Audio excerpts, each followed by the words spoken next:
call the meeting to order, and we'll have. I'm going to start sharing my screen.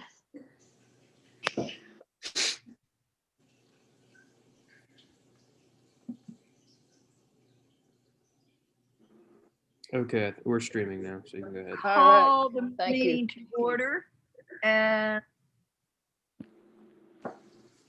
so the first thing will be the certification of the virtual meeting, which you can have all. I'm sorry, Ms. Coleman, we need to do the roll call first. Right, thank you. So Ms. Bailey? Here. Dr. Cable? Ms. Here. Coleman? Here. Mr. Cox? Dr. Davis? Here. Ms. Grubb? Dr. Henderson? Ms. Lawson? Here. Ms. Talbert? Present. Ms. Merricks? Here. Mr. Powell? I think that's him joining now. So you have 1, 2, 3, 4, 5, 6, 8. That does represent a quorum. All right. Thank you. So I appreciate you all your time this morning, and knowing that many of you will have other Zoom calls later in the day. So we'll get started with the certification of a virtual meeting. We don't have to do anything with that. Is that correct? That is correct. That's right. Thank you. We've had the roll call. So we now go to the introductions and announcements, and we do want to make sure that all of you get a chance to. Christy was telling us a little bit about this before the meeting started. Anything you'd like to add, Christy, about that announcement? Thank you. I appreciate all of you nominating me, and I'm looking forward to just all the information that I'm going to be able to get as part of this honor. There you are. Now that's there. Yes, it's great. And good, and congratulations. And it's certainly well deserved, Christy. I think I can say we all recognize from your participation in the meetings how much you put your students and their concerns first. So thank you. And I can add a little bit. You certainly may. Basically, as a result of Christy being a member, she has a member scholarship. So that entitles Christy to getting, NCAN sends out daily reports on what is happening in the field of college access. They host a significant number of webinars in the field of college access, which are like $99 for people who are not members, but free to members. So not only the policy blogs, the articles, the webinars, NCAN also has a series of courses for college access professionals that are in modules that if you are a member, those are of no cost to you. So all of those will be benefits that Christy receives as a member. So we're very, very proud of her being accepted for this, this honor. Thank you. No, thank you, Christy, for all that you do for your students and for this commission and for Louisiana and TOPS. Okay. I'd like to if I could make a comment. This is Deborah Paul. I've been in the company of Ms. Lawson a couple of times, and one day she called me because she had a high school, one of her former students who had an issue and needed help with the TOPS exceptions, and she had some issues with the nursing board. And she worked tirelessly, to make sure that this student got what she needed. The student comes from, first generation college student, not a lot of support at home from family. And Ms. Lawson kept me updated the entire time. We went back and forth. We exchanged cell phone numbers to make sure that this student got what she needed. She had to sit out a year, but she got accepted into the Southeastern Nursing School, and she was valedictorian, I think, at one of the high schools Ms. Lawson previously worked at, and she has a 3.98 GPA. So we're just excited for her that she's going to start her clinical rotations at Southeastern, and I think a lot of the credit goes to Ms. Lawson and her tireless dedication to helping students from whatever background succeed in higher education. So congratulations, Ms. Lawson. And so Deborah, one more, since we're telling Christy Lawson stories. I think my favorite one was the one where Miss Lawson was helping a student and she told one of our folks with the FAFSA that she had, just a second, I have to hold the phone out of the window at this angle to be able to get the reception. Know that we shared that story with NCAN as a part of her nomination. I'll send the picture to the board. I'll send it in the email so they We can would see the proof of appreciate it. exactly the window we're talking about. But yes, that is true. It has to be at a certain distance out a certain window, but it works every time. Thank you again, Christy. Anyone else? Thank you. Well deserved, Christy, well deserved. Thank you for all you do. Next, we have approval of the minutes from the December 1st meeting. I think you've all had a chance to look at those. I read them over. I appreciate whoever makes them sound good and takes note of what we've done. And so if I could have a motion, and let me remind you all that you just need to make sure you state who you are so that Rhonda can get who you are. A motion to approve the minutes. This is Wendy Grubb, and I so move. Thank you. A second. This is Charmaine Talbot, and I second. All right. Thank you, Charmaine. So it's been moved and seconded. All those in favor say aye. Aye. Aye. All right, good. The minutes have been approved. So we move to program update. Oh, public comment, excuse me.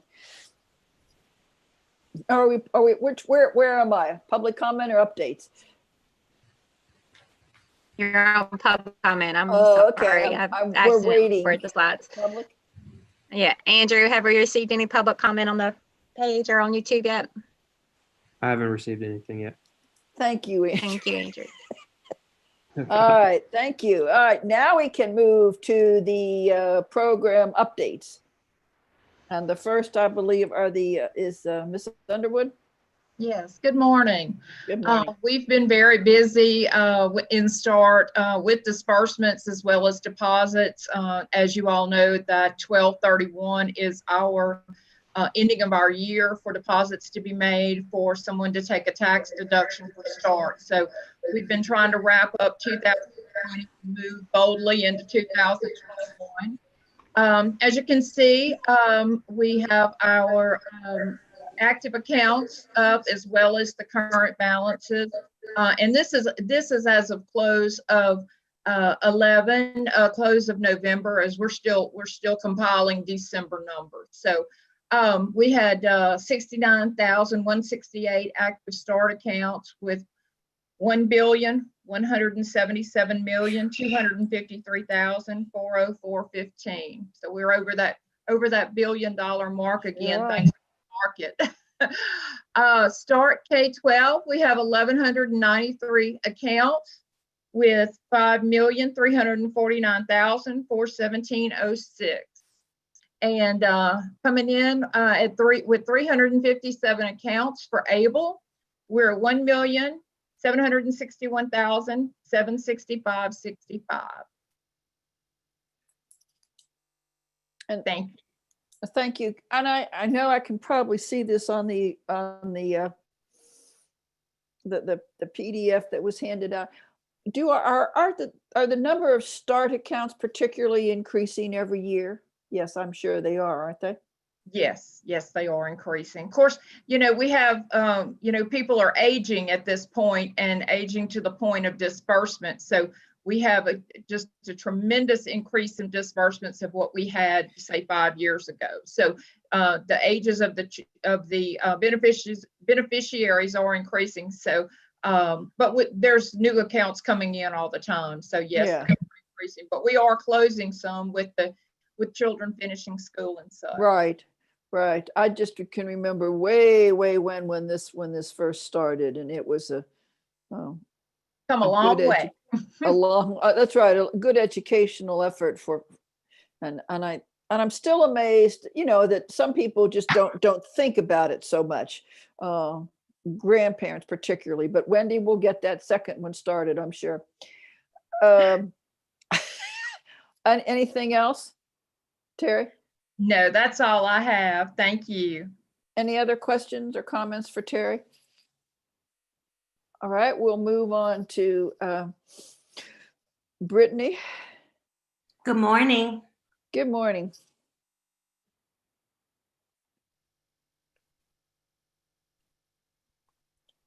So I wanted to highlight our recent presentation by our program administrator in the Public Information and Communications Division, Ms. Ebony Holmes. She served as a panelist during a virtual webinar hosted by College Beyond in New Orleans. It's a New Orleans-based nonprofit, and she discussed initial eligibility qualifications for TOPS and tips for successfully completing the FAFSA. So Ebony Holmes always does an amazing job, and I just wanted to highlight this because as we're all still working remotely, she hosted this webinar outside of office hours. Next slide, Rhonda.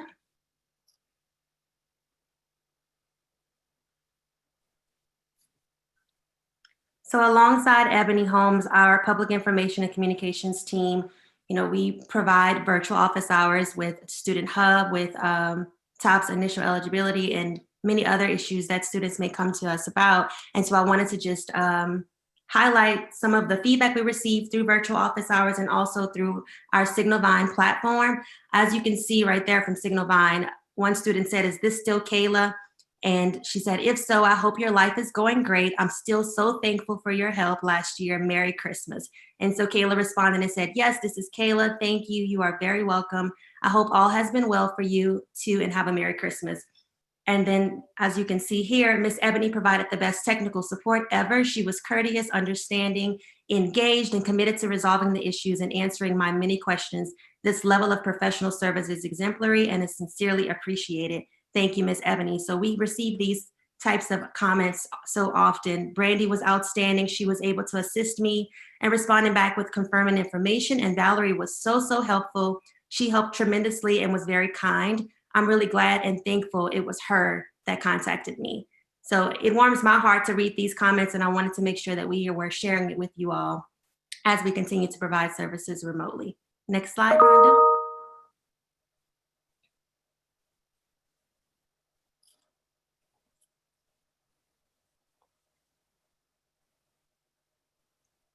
It may be a delay on my end, but I'm not seeing it yet. Okay.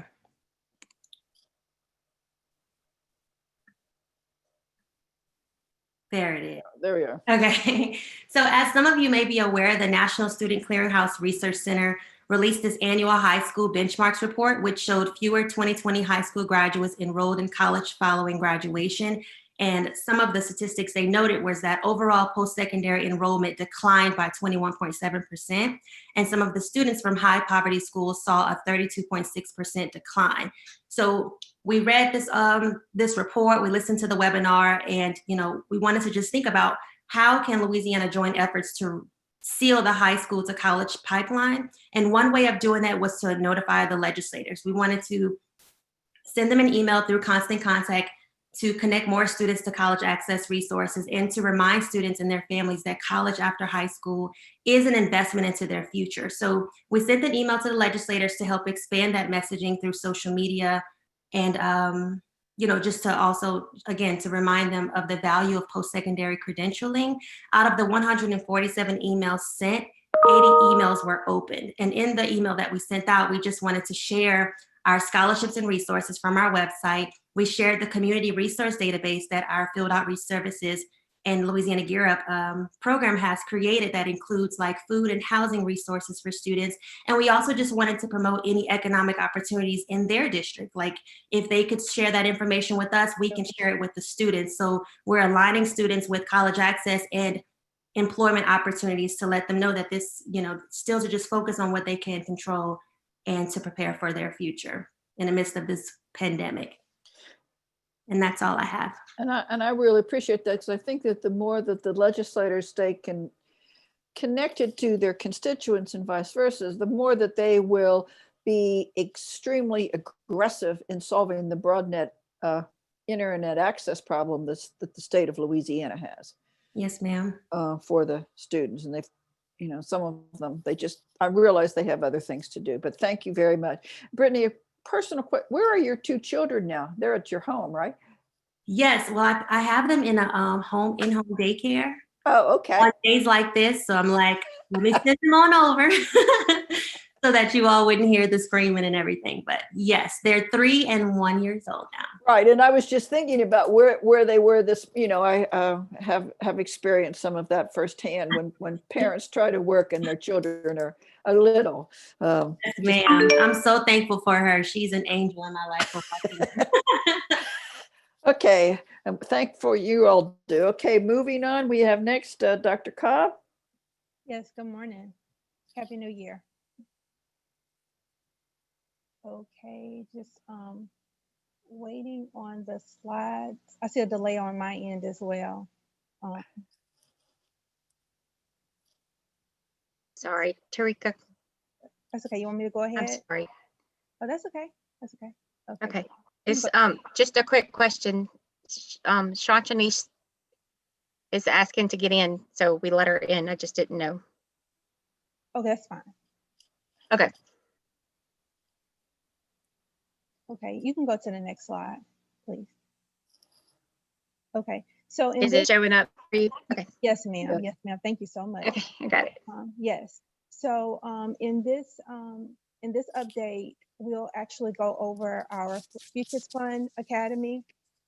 Also, we'll go over the Compete LA Rewards for Success campaign, the Chaffey Educational Voucher Training campaign, and also a presentation that I actually conducted with Louisiana Tech and some other partners.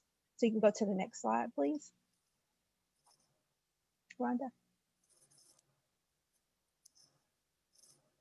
So one of the outreach activities we have for students is coding. So Futures Fund is an organization that's actually based here in Baton Rouge that provides experiential learning activities for students in a few areas. And one of them is through computer programming, computer coding.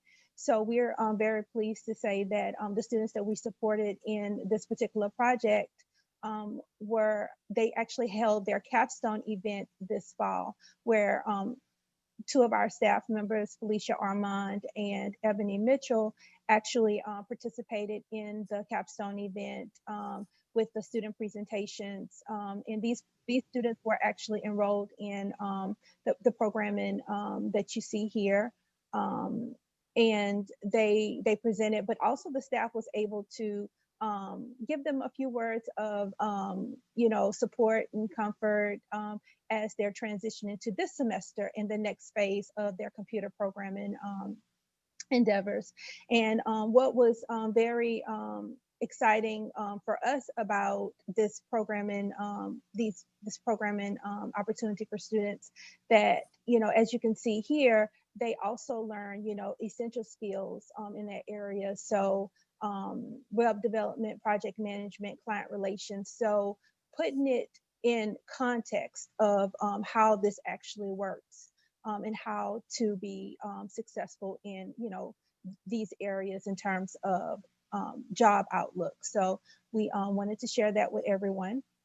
And currently we have some EBR schools who are actually participating in this, and it is online, it is conducted remotely. The next update we have is our update Compete LA campaign update. So we actually met with the UL system. This is their campaign.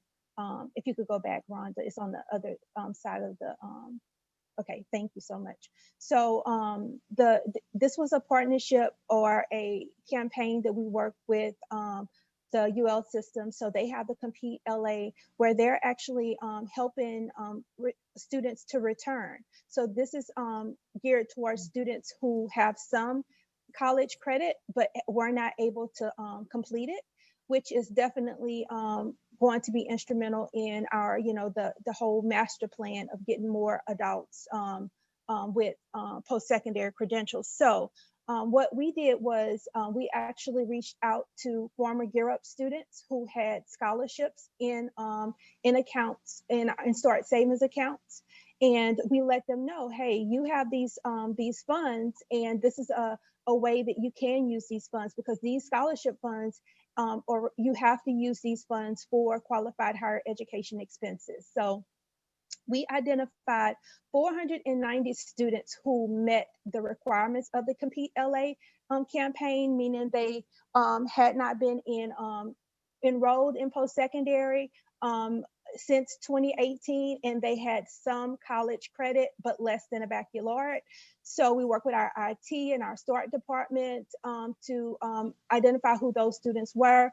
And we actually reached out to those students. And as you can see here, the data that actually came back to us, 84 of those students who were not registered actually enrolled or is currently registered in post-secondary. So we thought that was definitely amazing. I say that with just want to say the limitations, that the data that we actually used to determine if they were actually in post-secondary was Louisiana data.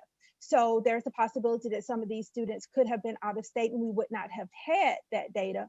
But for the most part, it's, letting us know the majority of these students, were in in-state schools or had not been in in-state schools and, opted to get back into college. So we're excited about that. Of the 9 UL system schools, we actually saw that 7 of the UL system schools were enrolled. The students actually were enrolled at the ones that you see here on the screen. So nevertheless, we are still working with those students though, because okay, there's one thing of letting them know, hey, you're involved, you're back in school, but we want to make sure that they're drawing these funds down. So one of the things that our staff is doing as we speak right now, they're reaching out to them via email, via phone, to let them know, hey, you have these scholarship funds. If you have not drawn these funds down, please do so, because this can actually help with your qualified higher education expenses. So definitely we'll keep you updated on that. And I do want to say that one of the perks to this campaign from the UL system, they were offering a reduced tuition for students participating in this campaign. Next slide, please.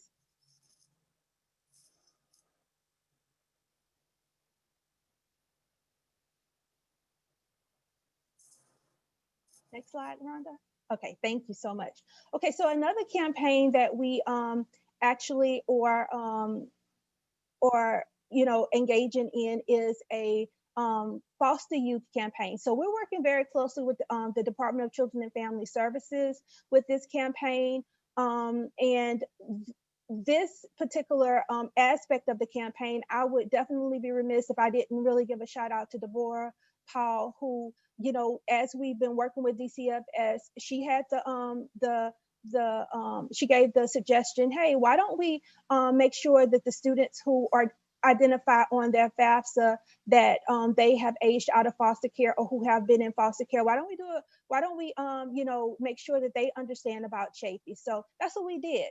And we work with our Public Information and Communications Department to send out an email blast to these over 2,000 people who, and I'm saying people, students who actually indicated on their FAFSA either they answered yes to the question. It's question 52 on the 2021 FAFSA, and it's the same question on the 21-22 FAFSA. It's the question that basically says, since there were 13, if they had been in foster care.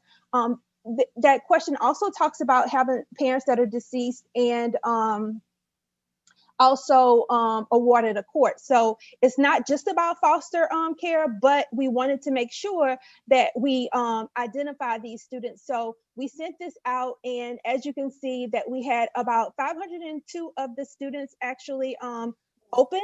So definitely we'll continue to follow up with them to make sure that, hey, this training voucher, these funds are available to you, and you just helping them to navigate on how to tap into that. So definitely more to come on that campaign. And finally, I was actually honored to present with Louisiana Tech and David LaForgue of Border Regions, the LaSTEM program, and Discovery Ed and Coursera, on basically what we're doing in terms of the state with partnerships to make sure that STEM education is moving forward. We highlighted some of the efforts that we're doing with Louisiana Tech, and not only with Louisiana Tech, with other partners. We also talked about some of the things that's up and coming in terms of credentialing, even for parents, where Tech is going to be leveraging some funds there, and this will be beneficial to our Gear Up parents. So we just wanted to, share that with you all. It was really great to work with these partners, and definitely more to come as we work even more closely with this set of partners going forward. Thank you. No, thank you. Anybody have any questions or comments for Dr. Cobb?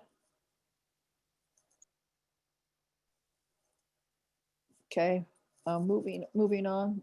Ms. Deborah Paul, please.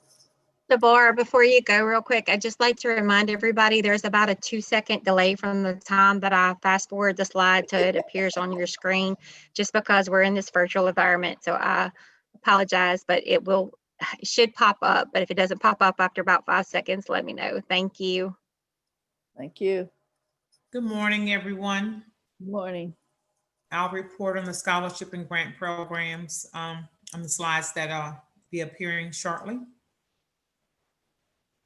Okay, the first one is the Bessie Tuition for Teachers billing update.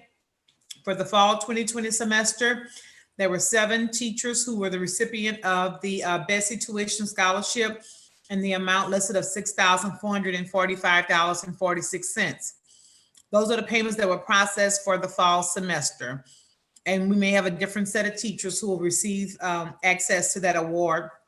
And this is for teachers who plan to teach STEM-related subjects at their high school or in their elementary school, for that matter, to help more kids get involved in STEM education. For our annual Gold Grant program, our allocation was $29.4 million. And in the fall, we billed almost half of that at $14.1 million. So for spring semester, we have a balance of $15.3 million in the Gold Grant. For the Gold Grant, schools cannot bill until after the 14 class day has elapsed. So we won't see billings coming in until February, when we get the next update for that.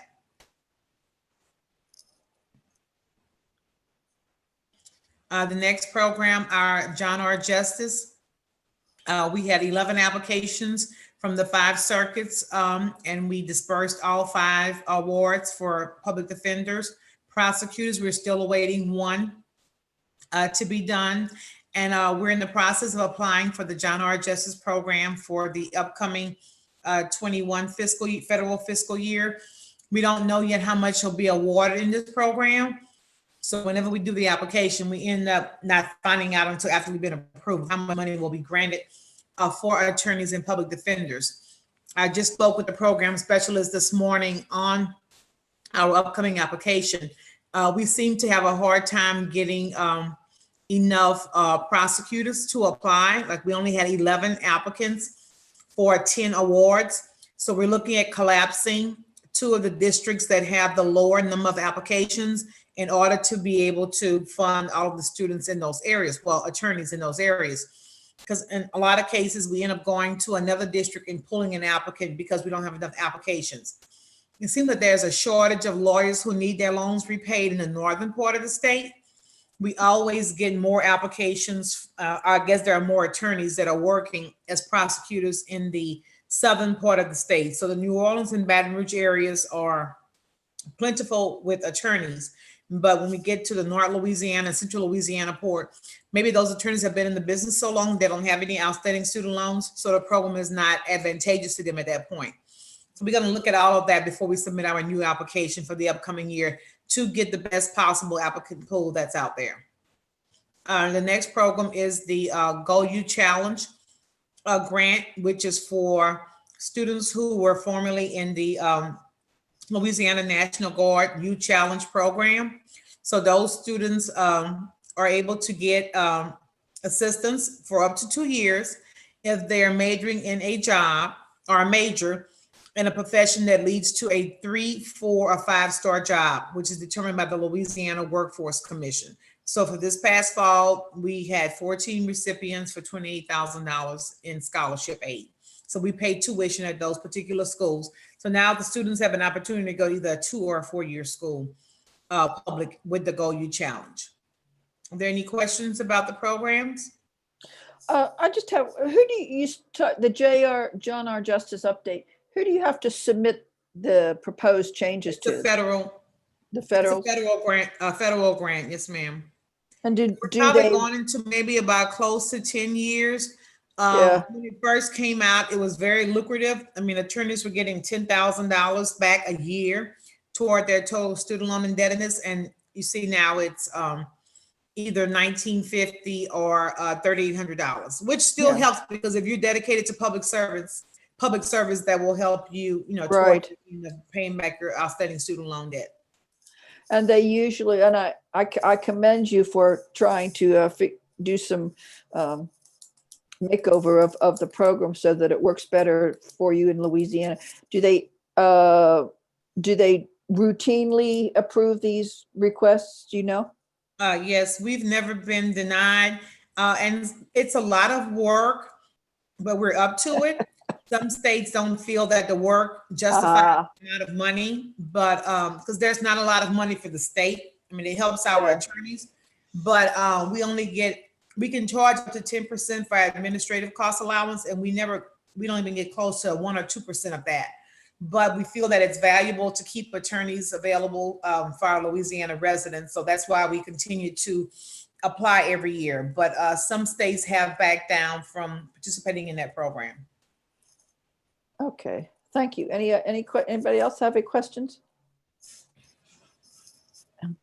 Thank you. So if not, then we move on to the next. I think that's Brett with the TOPS update.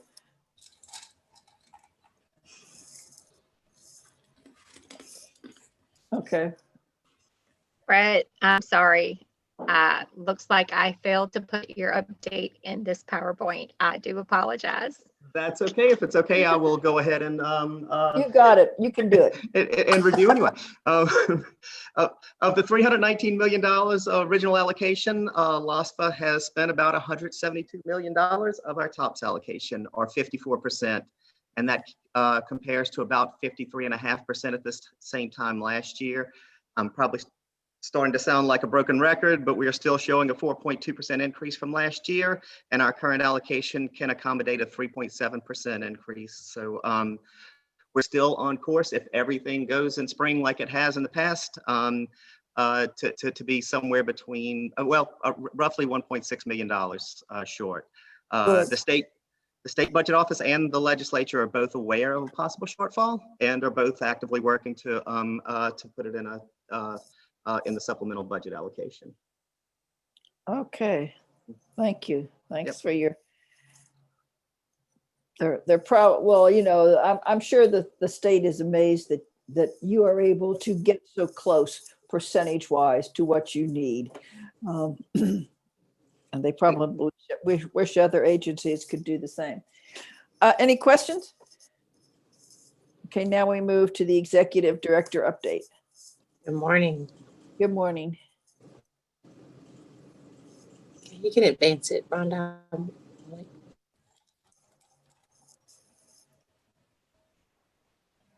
Okay. We wanted to update you, members, on our response to Senate Concurrent Resolution 3 of the 2020 extraordinary session of the legislature. This tasked the Board of Regents with studying the feasibility of making TOPS Tech Awards and Go Grant Awards available to low-income students for use during the summer immediately following high school graduation. So what we're giving you here is a gist of that report. You will have the full report at the end of the packet in our resources page. So the process is that we wanted you to be able to see this. Then it will go to the Board of Regents in their February meeting. And basically the ask is that the Board of Regents receive this report and approve it for forwarding on to the legislature for the 1st of March. All right, so next slide.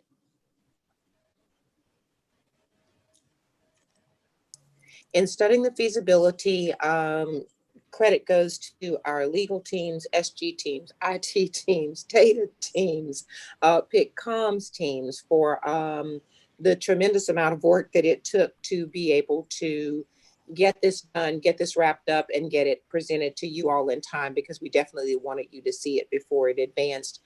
We looked at the legislation, as well as we focused our results or our findings on funding and logistical implications, not whether we thought it was a great idea or not, because of course we don't see that as LOSFA's role. Next slide.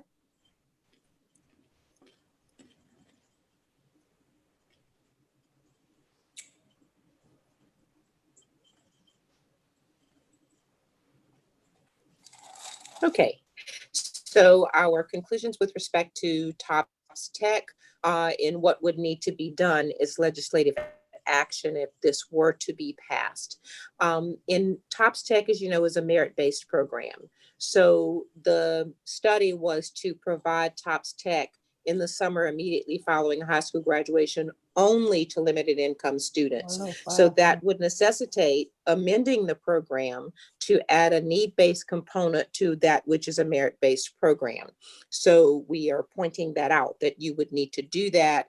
Again, you know, does that mean it's only going to be students eligible for a Pell?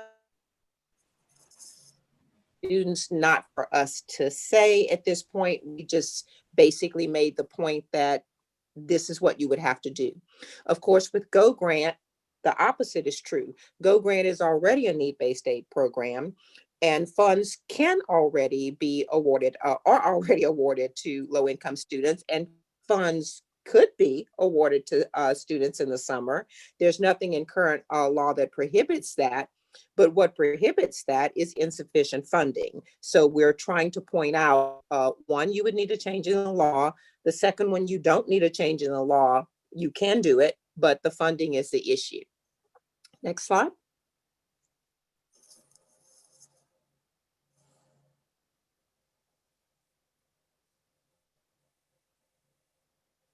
All right, talking about funding. So we get into the funding and logistics. Basically, the point that we're trying to make on both of these, but this centers on TOPS Tech, is the funding cycle. If TOPS Tech is a part of the bigger appropriation for all TOPS, TOPS Opportunity Performance and Honors, TOPS Tech Early Start, TOPS Tech, that's one large pot of money. You spend that pot of money traditionally in fall and spring, and the only way you would award any summer at the end of the academic year is if you can pay everybody for fall and spring, because of course, if you run short, you legally must do pro rata.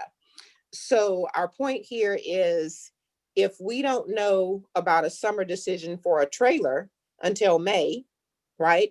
But you want me to pay students in the summer at the beginning of the academic year, that means that that money is coming off of the top.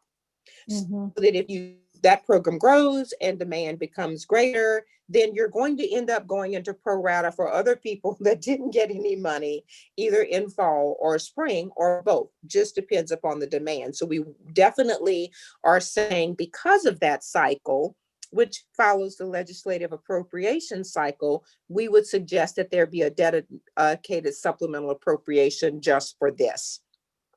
Logistics, we're pointing out that most financial aid offices have summer as the trailer session for packaging as opposed to the header. So that would mean that there could be some cost, which we would ask campuses what those costs would be for either personnel, for changing their systems, if they had to reconsider the way they packaged, to package these awards right after students graduated instead of at the end of the year.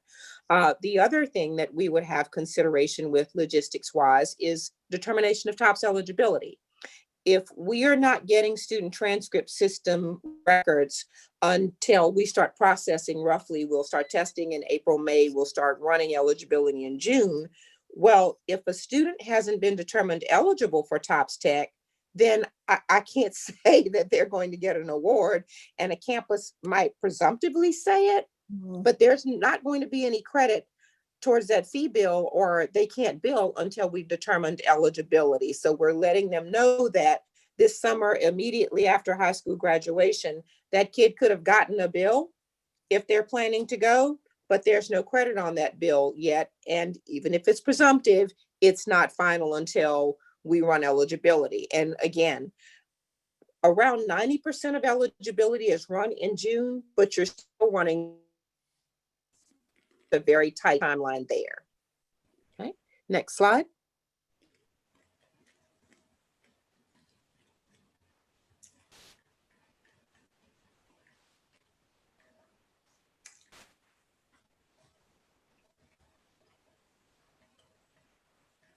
All right, same thing for Go Grant.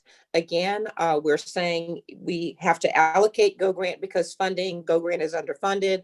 Less than half of students that are eligible for the Go Grant actually receive the Go Grant. We understand it's historically underfunded. So it's the same thing with TOPS Tech. If you're going to use the same pot of money and you're going to add another semester to it, it has to come from somewhere. So if you add it in summer as a header and take it off the top, without making this a dedicated funding stream, then somewhere somebody's going to get a reduced award in fall or spring. So that leads into the logistics. If you are not going to give campuses a dedicated pot of money, you want this to come off of the top. And we know campuses right now expend additionally all of the Go Grant on fall and spring. Then they either have to reduce the awards in the academic year, reduce the number of students, or reduce both, if there's not a dedicated pot of money. So in some game, we would recommend that this be a dedicated pot of money if they wish to go forward with this recommendation. Next slide.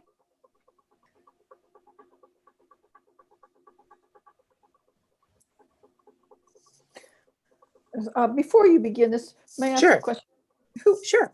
Why did the legislature, what was some of the thinking behind these requests for the TOPS Tech and the Go Grant? This is a request by Senator Chaffey. And, we weren't privy to why. It was just a study resolution given to the Board of Regents, and they said, LOSFA, you're going to do this. If you think about what Senator Chaffey has brought before, Senator Chaffey has also advanced the bill and got it passed, which provides the veterans access to TOPS Tech, right? And so that was a bill that was passed to provide any veteran that was honorably discharged from the Louisiana installation and took up residency in the state of Louisiana can now access TOPS Tech without having eligible for TOPS Tech when they were in high school.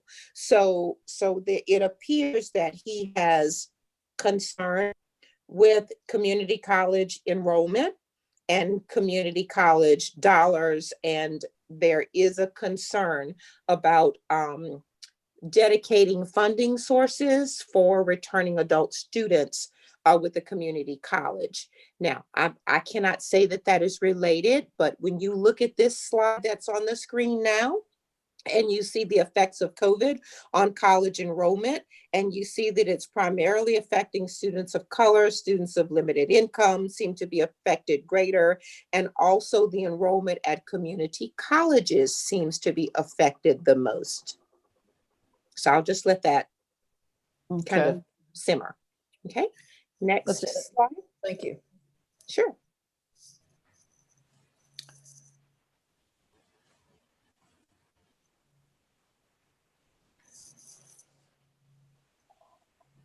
Again, this is the National Student Clearinghouse research that Brittany talked about. We sent to legislatures so we would make everybody aware of the problem. Again, same concept. We are seeing declines in enrollment. We're seeing those declines in enrollment across the board, but we're seeing it exacerbated in high poverty schools. You can see 21.7% to 32.6% in high poverty schools. We just yesterday got a question from one of our professional organizations of state scholarship and grant aid program administrators. And folks were going, hey, are you all noticing that your FAFSA completion is down? And are you noticing that FAFSA completion is down, particularly among your poorest students who would more than likely be Pell eligible? So you're seeing that those domino effects, right? And if any of you I watched CBS this morning quite a bit. They did a piece some time ago about a family where the student gotten significant financial aid. So she was getting the scholarships that she needed to go to school. However, her family, the parent was out of work, the family was facing eviction, and the young woman was facing a crossroads, or really a dilemma of saying, do I pursue my dreams of going to college and go, see y'all, I have financial aid to go, and do I leave my family in a lurch? Or do I get a job and go to work to be able to help support the family? Not saying that that is the only reason, but we're certainly seeing that, as in either the students have lost their jobs that they were working to help them stay in school, or the parents have lost their jobs, and you're getting these effects of declines in enrollment. Yeah. Okay. So we wanted you all to be able to see these. And as you'll see, one thing that we've done recently, Rhonda, is we've developed a resource page at the end of your packet. So instead of taking up your packet with the full reports where you've got to scroll through that, in that resource page, if we've given you an article or a report, there will be a link to that at the end of the resource on that resource, which is always going to be the last page in the packet. So if you want to reference things in the future, we find that it's very easy to go back to the end page in the packet and say, oh, there's that report that they talked about. So you'll find the SCR3 response there. These benchmarking studies and these articles will all be there. Okay, Rhonda, next slide.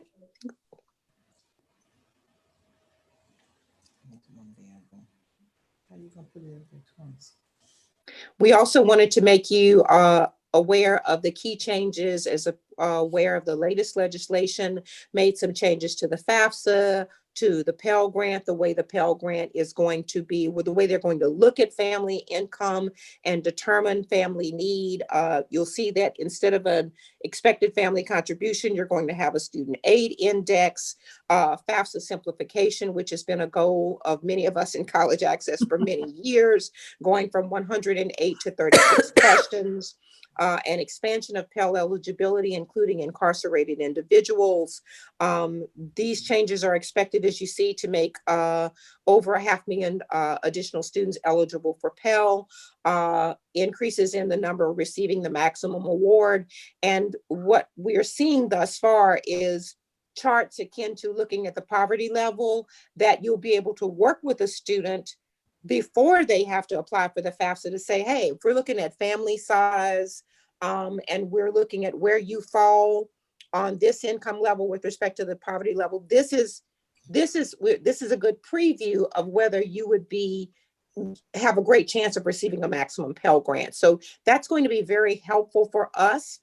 Certainly, as we get closer to refinement of those tools, we're going to work with our team to be able to automate that, such that all of our folks that work with students, whether it be in person or through virtual office hours, have access to a tool that they can use. So, next slide.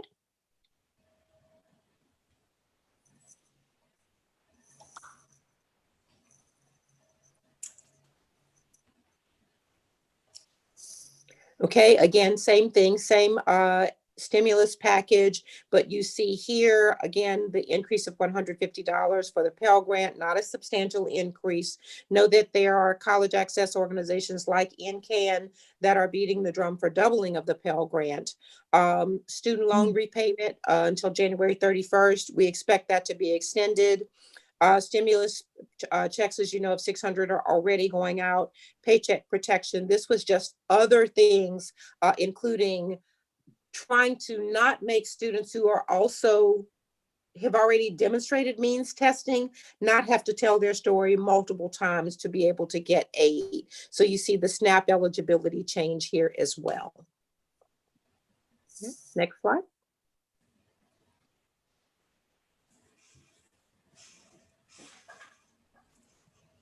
We also wanted to give a shout out. We know that many of you are members of LOSFA, SWASFA, NOSFA, and we see that they developed a very good resource. There were tons of resources out there, but we definitely wanted you to be able to see this resource that they put together on these changes, because they did a really good job in doing a Q&A example so that you can kind of highlight what am I wanting to know more about, and what does it say those changes are. So again, you have access to all of those full resources on the resource page. Okay. Next, I think that does it. Thank you. Anybody questions, comments for the executive director? I have a comment. Sure. This is Christy Lawson. I want to just say thank you for that part of your presentation last meeting where you talked about the income levels of the different the parents, because I had a parent that walked in right before this call. She was a parent of a student from my former school, and he's a senior. And I said, did you fill out the FAFSA yet? She's like, no, I don't think we're going to be eligible. And I was able to just draw from that chart and explain to her, hey, your son can do TOPS Tech. He wants to go to a technical college anyway. But to have that documentation to be able to say, this is what happened last year, or this is, you know, from this report. She walked out of here with a whole new plan because they had a counselor change there.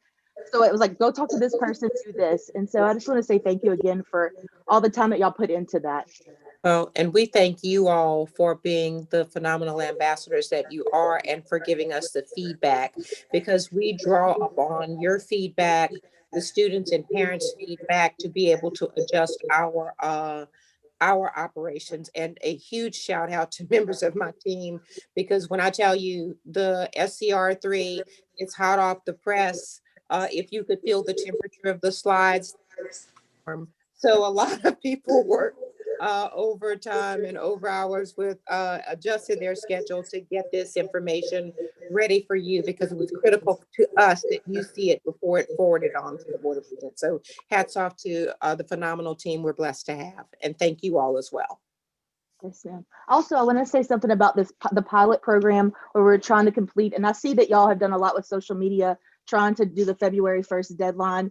And I just think, like, I've tried to challenge myself this year once I heard this, and I have some thoughts moving forward. Like, I want to be able to talk after, like, next meeting maybe about just some of the things that I was able to take from that, if possible. And you don't have to wait until the next meeting. Go ahead and work with our team now. We're certainly fine with you.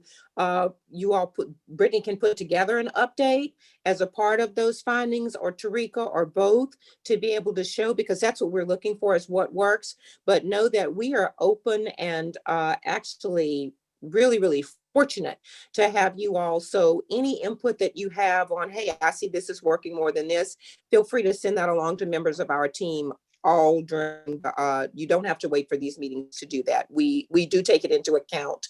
And if it's not something that we can move on, we can at least bring it to the attention of policymakers to say, hey, we're hearing this, we can do A, but we can't do B without your action. Yes, ma'am. Thank you. Thank you.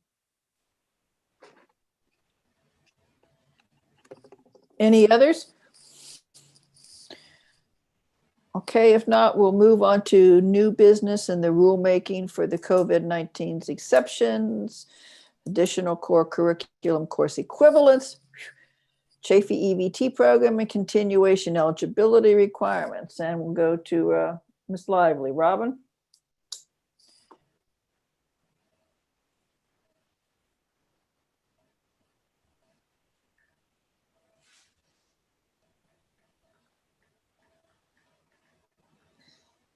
Robin, you're on mute.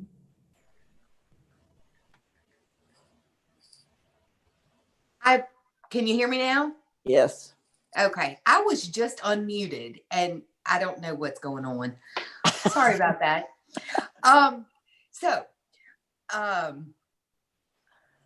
Last month we advised y'all that we intended to bring you some rulemaking to convert the COVID-19 exceptions into objective circumstances. And the reason for that is y'all have approved them over and over and over again with the same circumstances and the same documentation. And then it has gone to the Board of Regents and they have also approved it. And we feel like since we have that precedent set, These can be converted to objective circumstances, which essentially take less than half the time to process, so that we can let students know sooner rather than later that they're okay if they need to sit out a semester, or if they need to drop down to one class or withdraw completely from school. So this will speed up that process for students. In addition to that, the proposal states that this rulemaking adds intro to computational thinking as a core equivalent. That will be removed from the rulemaking. We got word earlier this week that the Board of Regents is not going to approve that as a TOPS core equivalent. So it will be removed from the rulemaking before it's provided to the Board of Regents for their approval. There were also 2 calculus courses that have been approved as dual enrollment courses to be graded on a 5.0 scale, and that's also in here. And finally, we are amending the chaffey ETV rules so that the schools can report that a student is meeting satisfactory academic progress. Currently, the administrative rules state that they have to send us quality points and the number of hours completed. But for these students in a proprietary school, for the TOPS program, we allow the school to just report whether the student is making satisfactory academic progress or not. For chaffey, they've had to do a calculation to convert their clock hours to credit hours. And we feel like that if the student is attending a proprietary school, they ought to be able to report the same across all of our programs. Does anybody have any questions about any of that? Any questions? Leroy Davis? Am I Yes. muted? No, we can hear you. Thank you, Leroy. We can hear you. Yeah. Do you have any information on the incidence of COVID in the college level students? Do we have data on that? Do we keep data? How many? What's the incident? Do you mean test positivity or enrollment? Yeah, I mean, let's say at the university, what percentage of the students are being impacted by COVID? Do we have an idea of what number? I think, Robin, if I could interject, I think that the closest that what we've been tracking, and Robin can expand upon this, is the number of exceptions that we're receiving from students that are TOPS recipients related to COVID. Thus far, we've received 53, and we have those broken down into what type of impact how students are being impacted. So I'll let Robin take it from there, but that's what we've been tracking. Mm-hmm. We have had very few students who have had COVID themselves. Most of the time, they are requesting exceptions because they're having difficulty with the online learning platform. That is going to be the vast majority of exceptions. We do have some approved as temporary disability, but most of those are because the student has an underlying health condition that prevents them from being able to go to school on campus. And those students, the vast majority of them also have issues which would preclude them from enrolling full-time online. We've had 17 kids who've gotten anxiety and depression as a result of everything going on with kids. 11 students have anxiety from online learning. And those are the main ones that we have seen from students. So is it that is it a matter of access? Is it a matter of having a technology at home? What are some of the issues that cause anxiety? Some of the students, it's an issue of access. They don't have the appropriate bandwidth at home because they have parents working from home and younger siblings who are still in K-12 who have to attend school every day. There have been very few reports of that nature. The vast majority of them are having difficulty with the online environment. They can't concentrate. They get anxiety when they have to sit in the front of the computer for all of those hours. They can't keep up. They feel like they end up teaching themselves. So why should I pay for something when I'm teaching this material to myself? Right. Well, the professors that I normally are as frustrated as the students. So that I guess we're gonna need to really look into how do we sort of mitigate these got to be something that the universities got, I guess other agencies as well. Yes, sir. We are doing by making this rulemaking and these circumstances objective, we are trying to make it much easier for students to navigate through this environment. But as to, you know, what the colleges and universities can do, that is not for LOSFA to say. Right. Yeah.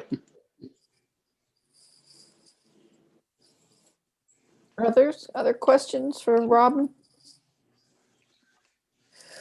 Robin, I just was curious, someday in the future, how would you stop what would it take to stop COVID as an exception? What we're just implementing now as circumstances, it would take a declaration of the governor, the legislature. I was thinking, going back to Leroy's question, someday the colleges will have to say, well, you know, you're going to have to be in class or not, or you're going to have to take. I foresee that some people, that the online thing may continue for certain classes. Mm-hmm. And a student's not going to be able to say, well, you know, I can't learn online so well, which is now a part of the COVID thing. And I guess my question is, what would it take for this rule to no longer be applicable? Thank you for bringing that up. I had planned to mention that. We have put an end date on this. This exception will be available through 2021. So it will be available for spring 2021, fall 2021, and fall and winter quarter of 2021. Since winter quarter begins in December, late November. We are very hopeful that enough people will be vaccinated, that things can go more back to normal, and the students can return to campus by next spring. So, you know, if we have to extend that because things aren't progressing as everyone is hoping, we will bring that back to you. But right now, the end date is the end of this year. Okay. Any comments who's also working on a college campus? Have you had discussions about this? I've talked to a number of professors in the southern system that are really frustrated with the situation, and they're changing platform. They're different that universities are using, and not all of them are working very well, and so it's a problem for the students, and I think probably a lot of anxiety among professors.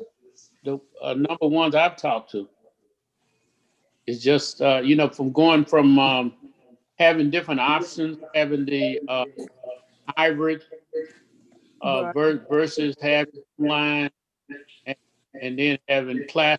It appears that the students that start out class phase, person to person, end up not completing the course, going to the online, doing class. cycle. And the professors are frustrated, not knowing how to evaluate the students' progress. Yes, yes. Others of you at a higher education institution, anybody else want to add something here? Okay, given all that, thank you, Robin, for all your explanations. So all we really need to do, if you have no further questions, is to approve this rulemaking as presented. And as you see on your screen, you did have in the PDF package, you did have more details. It's quite noticeable by approving this, the length of the time is cut in half when it's an exceptional circumstance as opposed to an objective circumstance. So that works in everyone's favor if we can do that. And thank you for pointing out the end date. And you can see all of those versions that are available. So if you have no questions, any further questions, then I'd like a motion to approve these rulemaking changes. Leroy Davis, I move approval. Thank you, If you hear me. Leroy. We can hear you. A second, please. Charmaine Talbot, I second. Thank you, Charmaine. Okay, all those in favor to approve, say aye. Aye. Aye. All right. Anybody opposed? All right, so it's been moved and seconded and voted upon to approve this rulemaking as presented this morning. Thank you very much. Okay, and that brings us next to the exceptions. Yes.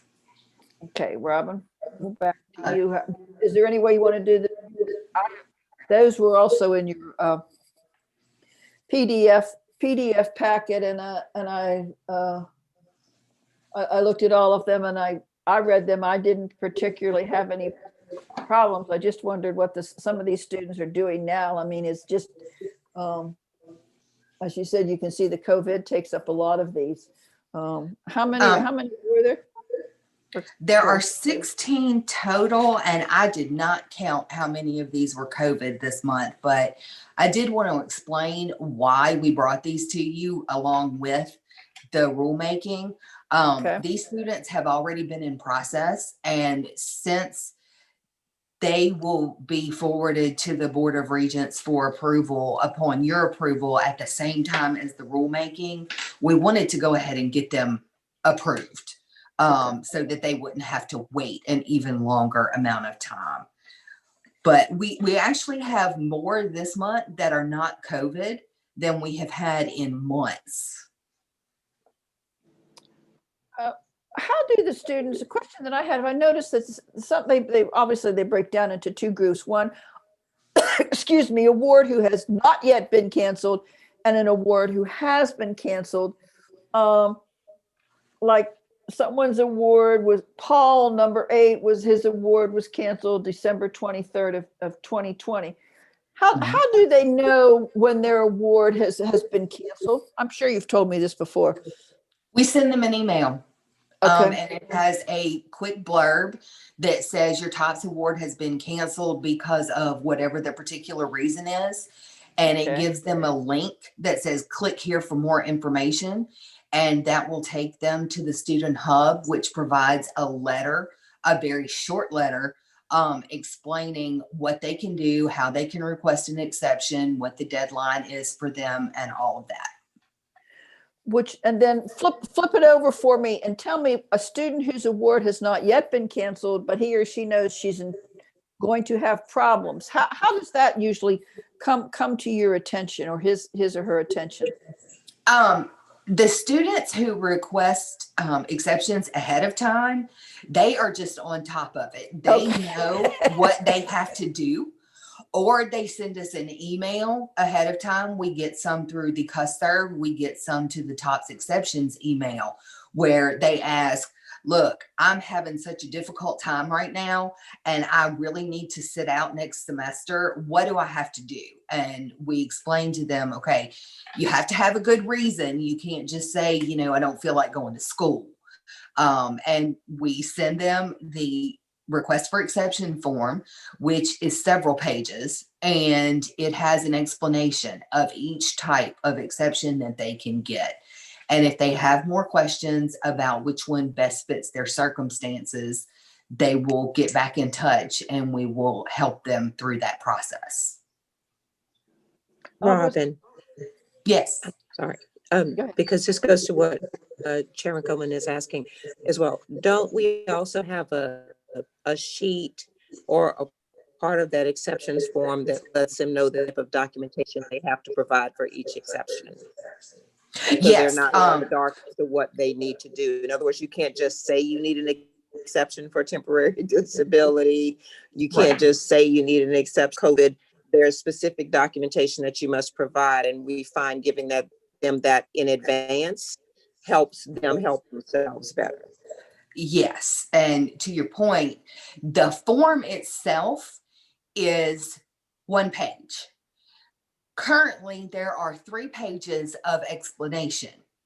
And then the last page is the COVID exceptions that we have been bringing to you, and those will be folded into the other pages. But the form might still be 5 pages, including the instructions, once we add COVID to it. May I ask a question? If I'm Sure. Let's say a student is stressed out. Does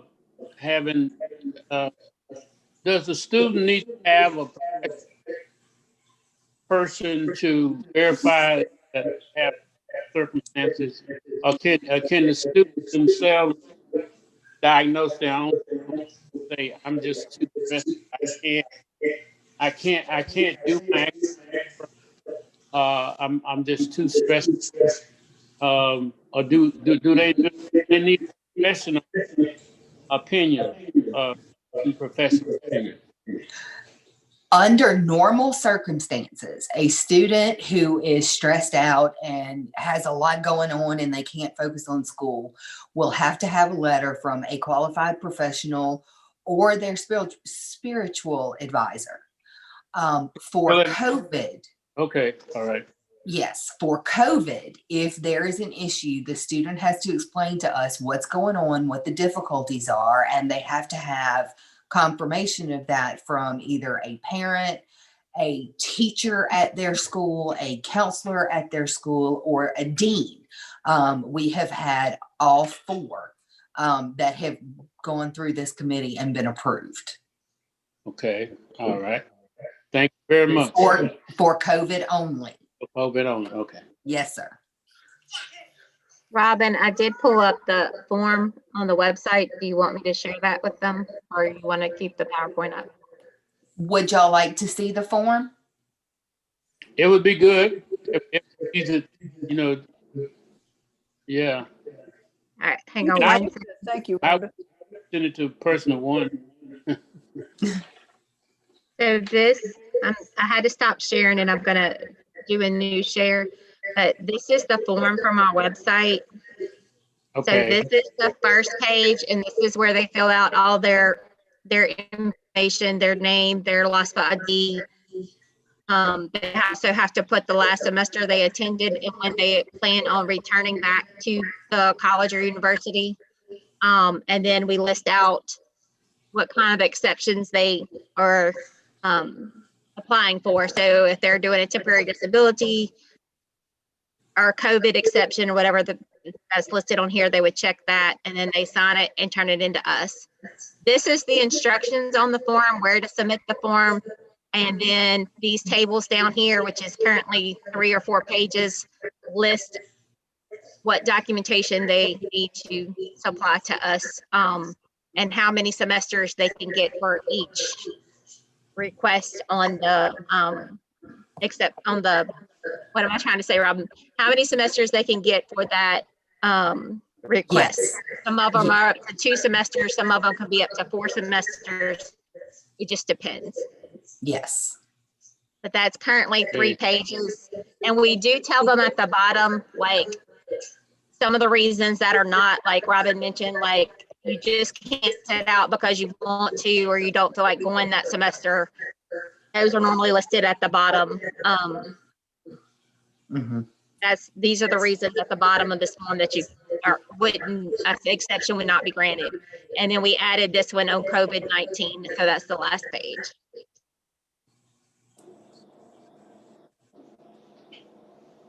Thank you. That's, Thank you. I'm impressed. I counted through. There are more people. I think there are only 4 out of the 16 whose awards were actually canceled. All of the others are being proactive. And I think that's a great testament to the communication that is now available between LOSFA and the students, and the awareness for them to be proactive, because their awards have not been canceled yet. Yes. Ms. Coleman. Yes. Yeah, hey, this is Tarika.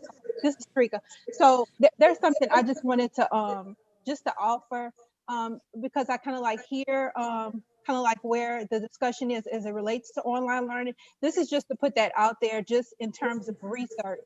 Some of you may know that my dissertation research and my research interest definitely was in online learning.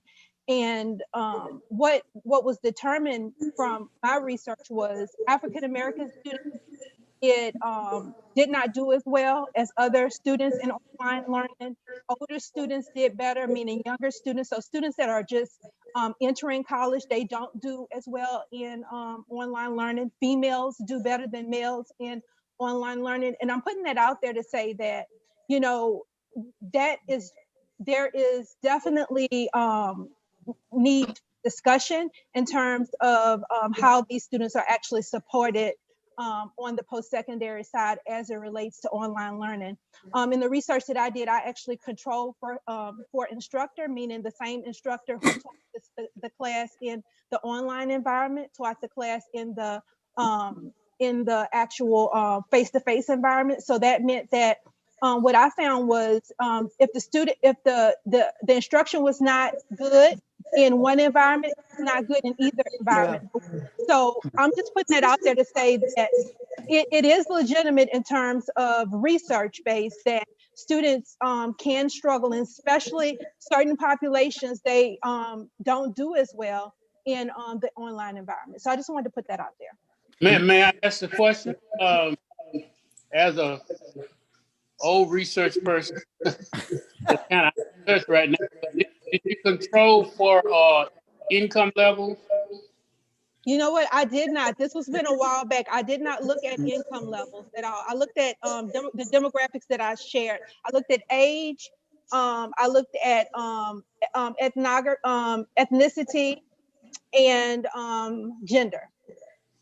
Gender. Okay. All right.